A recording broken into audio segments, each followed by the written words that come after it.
अपना रोल क्या देखते हैं? देखिए, मैं तो जनसेवक हूँ। मैंने कहा अंतिम सांस तक मैं प्रदेश वासियों की सेवा करूँ। सर मेरा एक सवाल है, चाहे भले मैं उसमें कोई पद पे रहूँ या नहीं रहूँ, मुझे तो सेवा का बचपन से शौक है और मैं उसी के अंतर्गत काम करता रहूँगा।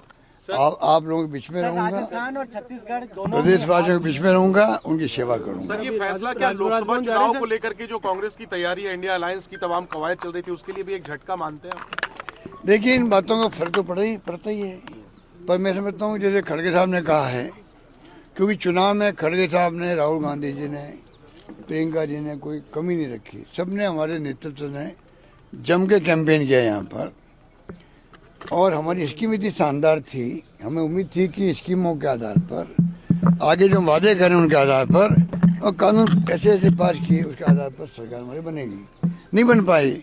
खड़गे साहब ने आज भी कहा है कि जो हुआ तो हुआ है, सबके सामने। हम इसको भी देखेंगे क्या कारण रहे होंगे। आगे पार्लियामेंट तैयारी करने की हमें शुरुआत करनी चाहिए। मेरा मानना कार्यकर्ताओं को मैं कहना चाहूँगा, चुनाव में हार और जीत होती रहती है, कई कारण बन जाते हैं।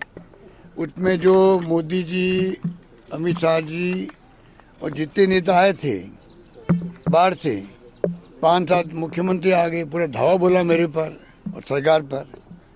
उनका टारगेट था क्योंकि सरकार गिरा नहीं पाए थे वो। मुझे उम्मीद थी कि जनता बदला लेगी उनसे कि आप लोग लोकतंत्र की हत्या कर रहे थे, सरकार गिराने का काम कर रहे थे, हॉस्टिंग कर रहे थे, जैसे आपने मध्य प्रदेश, कर्नाटक, महाराष्ट्र में करी। तो मैंने कहा जनता बदला लेगी। हो सकता है कि जनता वो बात समझ नहीं पाई होगी।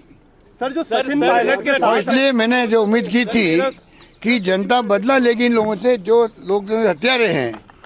उल्टा हो गया। जो भाषा बोल के वो गए हैं वो भड़काने वाली भाषा थी, तनाव पैदा करने वाली भाषा थी, दंगे करवाने वाली भाषा थी। बार बार कन्हैयालाल का नाम लेना, बार बार जो 370 और 3 तलाक की बात करना, मतलब उनके कोई मुद्दा था ही नहीं। जो वो राजस्थान में हम क्या काम किए हमें उसकी आलोचना करते, वो उसकी कमियां बताते, खामियां बताते, हमें खुशी होती, बहस उस पर होती। होना वही चाहिए था। चुनाव विधानसभा के हैं, सभी लोग आए भड़का के गए।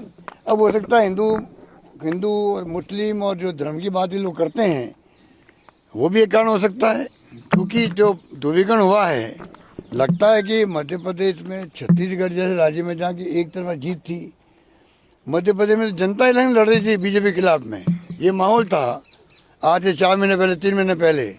और राजस्थान के अंदर शानदार माहौल था। कल रात तक उम्मीद थी सरकार हमारी बनेगी। तब भी मैंने कहा परसों नहीं बनेगी तो हम विद ह्यूमिलिटी स्वीकार करेंगे मैंडेट को। जो भी मैंडेट आया है जनता का, मैंने पहले ही कहा जनता माई बाप है। लोकतंत्र में जो भी फैसला आएगा उसको हम विद ह्यूमिलिटी स्वीकार करेंगे और नई सरकार जो बनेगी उसको हमारी शुभकामनाएं हैं। अच्छे काम करके दिखाएं, ये हमारी भावना रहेगी उनके साथ में, पूरा सहयोग रहेगा उनके साथ में। क्या कह रहे हैं को हर घर तक नहीं पहुंचा पाए, मैसेज नहीं दे पाए? ये लगता है कि जो स्कीमें शानदार थी हमारी, कानून में ऐतिहासिक बनाए, पूरे देश में चर्चा उसकी है। स्कीमें ऐसी बनाई जो पूरे देश में चर्चा हो रही है। पहली बार राजस्थान की चर्चा हिंदुस्तान के हर राज्य में होती है और गारंटी वो शानदार थी। उसके बावजूद भी जो नतीजे आए हैं तो चौंकाने वाले। क्या मानते हैं ऐसे नतीजे? परंतु क्योंकि छत्तीसगढ़ में भी जो उम्मीद थी उसके विपरीत नतीजे आए हैं, मध्य प्रदेश में उल्टे नतीजे आए हैं। इसलिए जब 3 राज्यों में ऐसे परिणाम आए हैं तो मैं समझता हूँ कि ये एक सोच का विषय, एग्जामिन करने का विषय है कि क्या कारण रहे होंगे। थोड़ा इसमें अभी तो आज तो नतीजे आ रहे हैं, अभी तक तो थोड़ा रुकिएगा, धैर्य रखिएगा, इसके परिणाम पता करें क्या कारण रहे होंगे।